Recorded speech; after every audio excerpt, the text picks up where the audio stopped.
కావాలి బావా?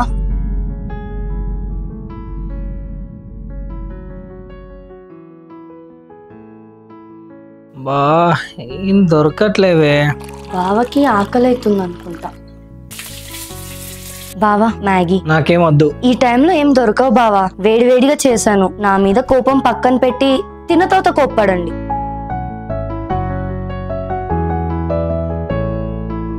థ్యాంక్స్ అమ్మా. చాలా లేట్ అయిపోయింది, నువ్వు వెళ్ళి పడుకోపో, నేను తినేసి పడుకుంటా. రవి అన్న వాళ్ళ ఫంక్షన్కి వెళ్ళాలి, అందరూ ఫాస్ట్గా రెడీ అయ్యండి. అమ్మా లోకి, నువ్వు ఇంట్లోనే ఉండమ్మా, ఒక 2 hours వచ్చేస్తాం. సరే డాడీ. రేఖ ఫాస్ట్గా రెడీ అవ్వు, మా రవి పెద్దనాన్న వాళ్ళ ఇంట్లో ఫంక్షన్ ఉంది, అక్కడికి వెళ్తే మా చుట్టాలు అందరూ ఉంటారు, అందరికి నేను నిన్ను పరిచయం చేస్తాను. సరే కార్తిక్. ఫాస్ట్ గా రండి, తొందరగా స్టార్ట్ అయిదాము. నేను రెడీరా. నేను కూడా రెడీ డాడీ. పదండి వెళ్దాం. ఫాస్ట్ అన్నాడు, లేట్ అవుతుంది. నువ్వెక్కడికి వస్తున్నావు?